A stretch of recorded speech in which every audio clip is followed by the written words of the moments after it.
श्रोताओं नमस्कार।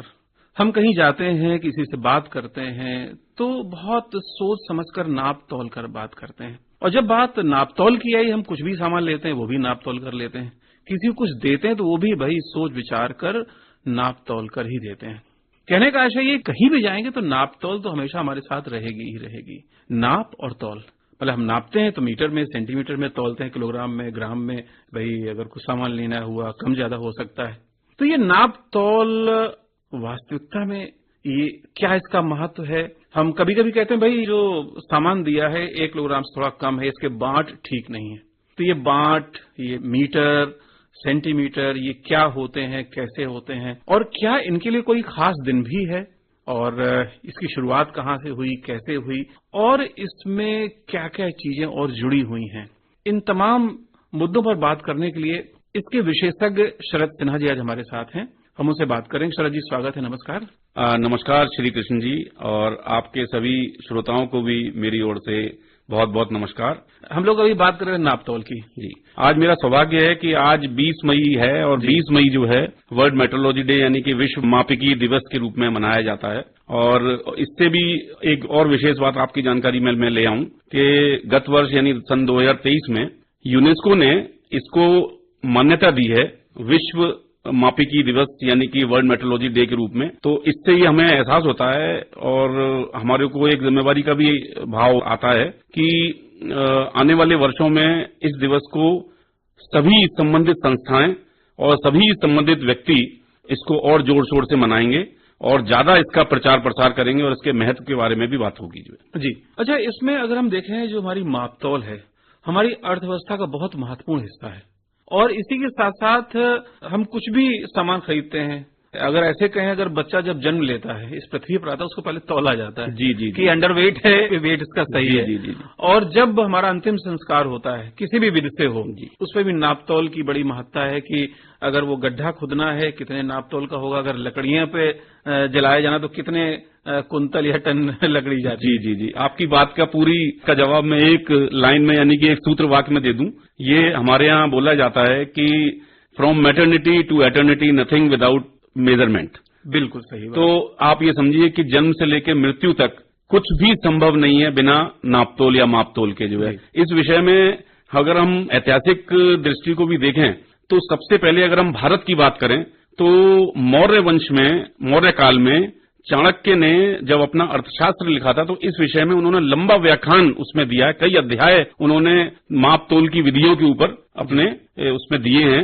तो उससे भी हमें पता लगता है कि माप तोल की विधियां कब से चली आ रही हैं। और अगर प्रागैतिहासिक काल की बात करें यानी 6000 ईसा पूर्व वर्ष से अगर हम बात करें तो भी उसमें हमें उल्लेख मिलता है कि उस समय जब मानव सभ्यता पूरी तरह से विकसित नहीं हुई थी, तब भी उस समय जो लोग रहते थे, जो पूरी तरह से विकसित नहीं थे, जंगलों में रहते थे, बहुत सुदूर अलग अलग भागों में रहते थे, उन लोगों के बीच में भी लेन देन का माध्यम जो है किसी एक फिक्स तरह की मात्रा ही होती थी। जैसे कि कोई गेहूं उगाता था और किसी के पास 2 बकरी हैं, तो वो एक बकरी के बदले कुछ गेहूं, जो कि एक मात्रा उसकी फिक्स होती थी, उस मात्रा में दोनों का विनिमय होता था। तो इससे हमें यह भी पता लगता है कि इतने हजार वर्ष पूर्व भी तोल माप की इस प्रकार की विधिक व्यवस्थाएं थीं, जिससे कि उनका आपसी व्यापार या लेन देन होता था। बिल्कुल सही है। देखिए, माप तोल अगर हम जो वर्तमान में साक्ष्य प्राप्त है, मोहनजोदड़ो, हड़प्पा शब्द, जी, उसमें भी हमें प्रमाण वहां पर भी मिलते हैं प्रमाण। और देखिए वहां की सड़कें 90 डिग्री पर, नालियां, उनकी गहराई, ईंटों की मोटाई, चौड़ाई, वो लगभग एक जैसी, नाप तोल वहां भी थी। हम हर रोज हर समय कम से कम गरीब से गरीब और बड़े से बड़े आदमी के हाथ में एक चीज तो होती है, घड़ी। जी, घड़ी भी मापतोल का एक प्रमुख यूनिट है। जो समय जो है वो भी एक प्रमुख यूनिट है। तो इसीलिए ये कहा गया कि जो है इस व्यवस्था के बिना, चाहे भले आप प्रत्यक्ष रूप से देखें या अप्रत्यक्ष रूप से देखें, कोई भी अछूता नहीं है। जी, बिल्कुल। इस व्यवस्था में हम पूरी तरह से शामिल हैं और हमें इसके महत्व को और ज्यादा समझने के लिए ये आज का दिन जो है विश्व मापिकी दिवस, जिसको हम वर्ल्ड मेट्रोलॉजी डे के नाम से भी जानते हैं, इसको हम मना रहे हैं। और आज शाम को भी हमने इस विषय में एक संगोष्ठी का आयोजन किया है, जिसमें आगरा और आगरा के बाहर और देश से अलग अलग तरह के विशेषज्ञ उसमें आमंत्रित हैं।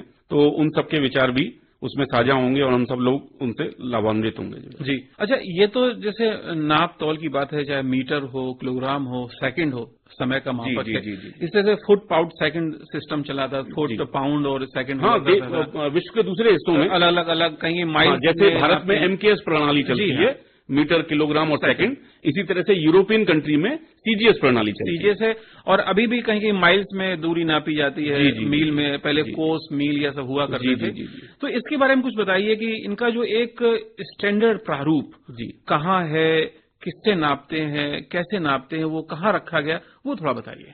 विश्व में एक संस्था है BPIM, international bureau of weights and measure. इसका हेडक्वार्टर जो है फ्रांस में, पेरिस में स्थित है, और ये जितने भी नाप तोल के यंत्र हैं, इनके प्रोटोटाइप जो हैं वो वहां पर फिजिकल फॉर्म में रखे हुए हैं।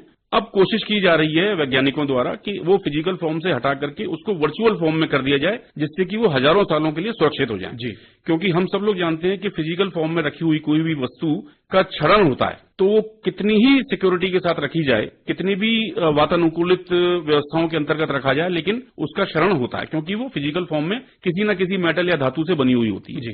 इसका शुरुआत में बताऊं आपको कि 1875 में पेरिस में ही 17 देशों के प्रतिनिधियों का एक प्रतिनिधि मंडल ने एक मीटिंग की, एक बैठक करके ये सुनिश्चित किया कि लंबाई की जो पहली माप है मीटर, उसकी लंबाई कितनी होनी चाहिए। तब ये तय पाया गया कि उसकी लंबाई को एक सर्टेन दूरी तक लाइट फेंक करके, प्रकाश की दूरी के हिसाब से उसको तय किया गया कि यहां तक एक उसका वैज्ञानिक फॉर्मूला है, उसके तहत उसको लंबाई से तय किया गया कि ये इतना लंबा 1 मीटर होना चाहिए। और उसी कन्वेंशन में, उसी मीटिंग में ये भी तय हुआ कि द्रव्यमान, जिसको हम किलोग्राम के रूप में जानते हैं, उसका वजन एक्चुअली 1 किलोग्राम कितना होना चाहिए, जिसको हम 1000 ग्राम भी कह सकते हैं, लेकिन उसका एग्जैक्ट वजन कितना होना चाहिए, तो ये भी उसी मीटर कन्वेंशन नाम दिया गया, जिसमें विश्व के 17 देशों के प्रतिनिधियों ने भाग लिया। आज 1957 के बाद से भारत भी उसका एक महत्वपूर्ण मेंबर बना, जिसमें अब कुल मिलाकर के संख्या जो है 65 देश उसके मेंबर हैं BPIM के, और उसमें भारत एक महत्वपूर्ण सदस्य है। इसके साथ साथ जैसे आपने बताया कि किलोग्राम, मीटर, सेकंड, आजकल जैसे जो प्रदूषण होता है उसका भी मापन होता है कि कम है, ज्यादा है, बहुत ज्यादा है, बिल्कुल ठीक स्टैंडर्ड बनाया गया। तो जो कुछ भी हमारा माप है, तो इसकी दिशा में जैसे कि आम आदमी है, वो कोई सामान, सब्जी खरीदता है, मिठाई खरीदता है, कुछ और सामान खरीदता है, कपड़ा खरीदता है, तो उनके बारे में कुछ बताएं कि वो क्या ध्यान रखें, क्या कौन से बिंदु जिन पर विशेष ध्यान देने की जरूरत है। साधारण तौर पे जो हम आमतौर पे देखते हैं कि आप लोग सब्जी खरीदने जाते हैं, मिठाइयां खरीदने जाते हैं, या इसके अलावा कोई भी चीज जो राशन की आपके घर में डे टू डे में आती है, उसके लिए विशेष तौर पर जो जिस वेइंग मशीन से, जिस वजन नापने वाली मशीन से उसको तोला जा रहा है, ये सुनिश्चित कर लीजिए। और इस प्रकार इसमें किसी प्रकार की हिचक मत रखिए कि आपको दुकानदार से ये कहना पड़े कि जरा मेरे को इसके ऊपर 1 किलो का एक बांट रख के दिखा दीजिए, मैं एक बार चेक कर लूं कि ये 1 किलो का बांट जो है, 1 किलो का जो वजन है, ये पूरा आपके मीटर रीडिंग में आ रहा है कि नहीं आ रहा है। अगर उसकी मीटर रीडिंग में कोई डिफरेंस आ रहा है, तो आप उसकी शिकायत राज्य के हर शहर में एक कार्यालय है, सरकारी कार्यालय, राज्य सरकार द्वारा संचालित होता है, विधिक माप विज्ञान कार्यालय, उसका ऑफिस होता है, वहां पता करिए। यद्यपि आपको कोई जल्दबाजी ना हो तो इस चीज की शिकायत आप वहां कर सकते हैं, और सुझाव भी है वहां पर अलग अलग स्तर के अधिकारी हैं, आप उनसे शिकायत करिए। संबंधित जहां पर भी, जिस भी जगह दुकान पर आप गए हैं, व्यावसायिक जो भी है प्रतिष्ठान, वहां पर आप जाकर के आप बताएं वहां पर कि इस तरीके की धांधली हो रही है, या अगर उस प्रतिष्ठान की गैर जानकारी में भी ये ऐसा हो रहा है कि उसकी मशीन सही काम नहीं कर रही है, तो ये काम, इस चीज को रेगुलेट करने का काम विधिक माप विज्ञान के अधिकारियों का, कर्मचारियों का है कि वो जाकर के उसको कैलिब्रेट करें और उसको जाकर के सत्यापित करके तब प्रमाणित करेंगे, तब फिर उसके बाद वो तोलने योग्य यंत्र बन पाएगा। अन्यथा क्या होगा कि आप और आपके जैसे और तमाम लोग जो शहरवासी हैं वो धोखे का शिकार होते रहेंगे। कम या ज्यादा आपको सामान मिलता रहेगा, लेकिन आपको सही तोल का पता नहीं चल सकेगा। तो इसके लिए आपका जागरूक होना बहुत जरूरी है। एक बड़ी आम चीज होती है, हम जब मिठाई खरीदने जाते हैं तो जो उसका डिब्बा होता है वो प्लास्टिक का होता है या पट्टे का होता है, उसका भी कुछ न कुछ वजन होता होगा। लेकिन वो मिठाई के साथ तुलता है। अगर मिठाई 500 रुपए किलो है, 1000 रुपए किलो है, तो वो पट्टे का डिब्बा भी उसी भाव बिकता है। इस पर क्या कहना है? ये निश्चित रूप से बहुत शानदार सवाल आपने पूछा है, और ये हम आमतौर पर सभी जगह देखते हैं, गली कूचे से लेकर के बड़े शोरूम तक, जहां पर बड़ी बड़ी मिठाइयों के आजकल बहुत बड़े बड़े शोरूम भी हो चुके हैं। तो वहां पर कुछ लोग तो अपने हिचक या अपने स्टेटस के चक्कर में ये नहीं पूछते दुकानदार से या तोलने वाले से कि भाई ये मिठाई का डिब्बा आप क्यों तोल रहे हो, या अगर रेडीमेड भी है, अगर उसने मिठाई तोल के पैक करके ही रखी हुई है, आपने मान लीजिए कि आगरा के हिसाब से अगर मैं बात करूं, आपने 1 किलो पेठा मांगा तो उसने 1 किलो का बना बनाया पैकेट आपको उठा के दे दिया। अब या तो आपको बहुत ज्यादा जल्दी है या आपके अंदर किसी प्रकार की हिचक है कि आप उससे ये पूछने में अक्षम है कि भाई ये मुझे एक बार तोल के दिखा दो उसको जो है। लेकिन आपका ये अधिकार है, आपको अवश्य ही उससे ये पूछना चाहिए, भले ही वो उसने डिब्बा अलग करके तोला हो या उसके वजन में ही तोला हो, लेकिन आपका ये अधिकार है कि कम से कम आप उससे जरूर कहें कि एक बार मुझे इसको जरा तोल के दिखा दो। अब अगर आप उसमें ये पाते हैं कि अगर आपने 1 किलो की कोई मिठाई खरीदी है और 1 किलो की मिठाई में 900 ग्राम मिठाई मिली है और 100 ग्राम का डिब्बा, तो आप उससे सवाल पूछ सकते हैं कि ये मेरे को मिठाई भी क्या 600 रुपए किलो दे रहे हो और उसका डिब्बे का गत्ते की कीमत भी 600 रुपए किलो लगा रहे हो। तो इस विषय में आपको जानकारी भी होनी चाहिए और आपको अपने अधिकार से इस बात करेंगे तो वो जो है आपको उसका जवाब देगा, अन्यथा आपको वो पूरा 1 किलो वजन मिलेगा और डिब्बे आपको अलग से उसको देना पड़ेगा। तो क्या डिब्बे की कीमत वो वसूल सकता है अलग से? 1 किलो मिठाई प्लस डिब्बा, वो कहेगा हम 1 किलो मिठाई दे रहे हैं आपको, लेकिन डिब्बा हमारा 10 रुपए का है, 20 रुपए का, 50 रुपए का है। ये अलग अलग प्रतिष्ठानों का अपना अलग अलग हिसाब किताब हो सकता है। ये देखने की बात होती है कि जैसे कोई भी मिठाई का जो भी रेट तय हुआ पर केजी के हिसाब से, उसने उस रेट में अपने सारे खर्चे जोड़ने के बाद, अपना जो भी प्रॉफिट ऑफ मार्जिन है वो जोड़ने के बाद, क्या डिब्बे का भी प्राइस उसमें उसने इन्वॉल्व किया है अपनी कॉस्टिंग में, तो वो नुकसान हो रहा है हमारे एक उपभोक्ता के तौर पे देखा जाए। अगर वो हमसे ये कहता है कि नहीं मुझे पैकिंग का पैसा अलग से चाहिए, तो जो उसका मिनिमम प्राइस जो हो सकता है पैकिंग का, उसके बिना वो मिठाई घर तक लाना बड़ा मुश्किल है। कोई भी उपभोक्ता ऐसा नहीं है जो अपने घर से मिठाई लेने के लिए बर्तन लेके जाएगा जी, तो उसको इस तरह की पैकिंग की आवश्यकता होगी। अगर उसके एवज में अगर आपसे वो अलग से पैसा मांगता है, लेकिन सापेक्ष तौर पर देखें कि अगर उसने मिठाई का पैसा भी उचित रखा हुआ है तो हम उसको वो पैसा दे सकते हैं। लेकिन हम 600 रुपए किलो की मिठाई के लिए 600 रुपए किलो का डिब्बा लेना बिल्कुल अनुचित, तो नहीं हो, बिल्कुल अनुचित रहेगा। जी जी। अच्छा, आजकल जो नापतोल के यंत्र हैं वो कई तरह के हो गए हैं। जैसे पहले बाट तराजू चलता था, फिर आजकल वो डिजिटल रूप में उसका आधा कितना है, क्या उसमें कुछ हेरफेर संभव है? जी हाँ, बिल्कुल आपका सवाल बिल्कुल वाजिब है और बिल्कुल हेरफेर संभव है। जैसे कि आप जब पहले मैकेनिकल बाट तराजू देखते थे, उसमें अगर आपको किसी साइड किसी भी एक पल्ले की तरफ आपको कोई धागा या कोई तार या कोई और चीज बंधी हुई दिखती थी, तो आप दुकानदार से या विक्रयकर्ता से आप ये पूछते थे कि भाई ये क्यों बांध रखा है आपने, तो वो उसका कारण बताता था कि मैंने इसका पासंग बराबर करने के लिए, और आपको दिखा भी देता था कि मैंने इसको करने के लिए ऐसा बांधा है। तो ठीक है, वो सामने से वो विजिबल होता था तो आप समझ जाते थे कि भाई ठीक है चलो।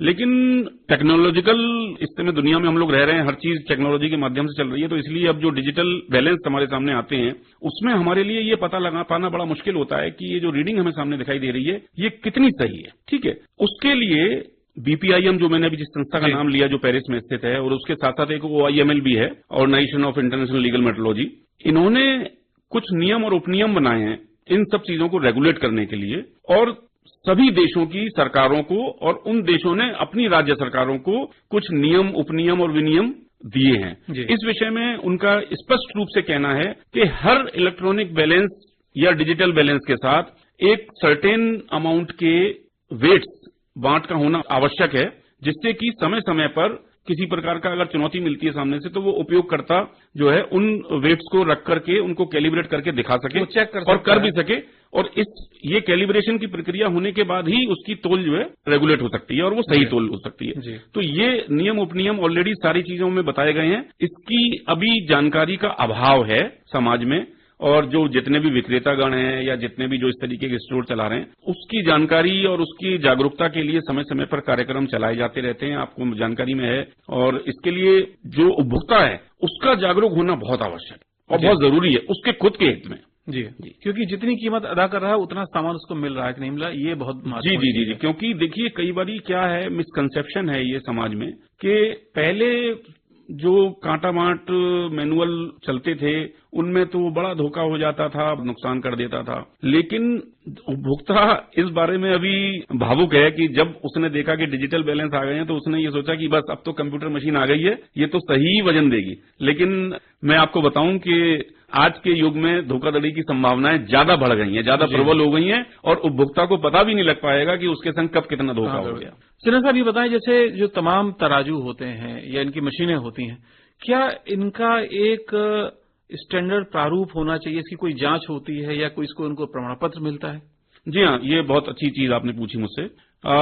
उपभोक्ता की जानकारी के लिए मैं बता दूं, या जो श्रोता आपको सुन रहे हैं, हमको सुन रहे हैं, वो इस चीज को जरूर समझ लें कि कोई भी वेइंग इंस्ट्रूमेंट या तोल माप के यंत्र डिजिटल या किसी भी तरीके के जो मैनुअल भी हों, उनको प्रत्येक वर्ष सत्यापित और प्रमाणित किया जाता है विधिक माप विज्ञान कार्यालय के द्वारा, और हर विक्रेता के लिए ये आवश्यक है कि उसका प्रमाण पत्र जो उसको मिलता है उसको इस तरह से अपने दुकान पर या अपने प्रतिष्ठान पर लगाए कि वो हर आने वाले उपभोक्ता को दिखाई दे, और जिससे कि ये प्रमाणित हो जाए कि उसके यहाँ यूज होने वाला, उसके यहाँ इस्तेमाल होने वाला ये यंत्र राज्य सरकार के द्वारा प्रमाणित है और सत्यापित है। तो इससे उसको एक सुरक्षा का भाव उसके अंदर आएगा कि मैं किसी गलत इंस्ट्रूमेंट से तुला हुआ सामान नहीं लेके जा रहा हूं, और कभी भी कोई इस तरह की कोई बात है तो उसके लिए इस विभाग ने उसको सत्यापित किया हुआ है। अगर किसी प्रकार की कोई और उसको शिकायत मिलती है तो विधिक माप विज्ञान कार्यालय में जाकर के वो इसकी शिकायत कर सकते। तो श्रोताओं, आपने देखा कि किस तरह से बाट और माप,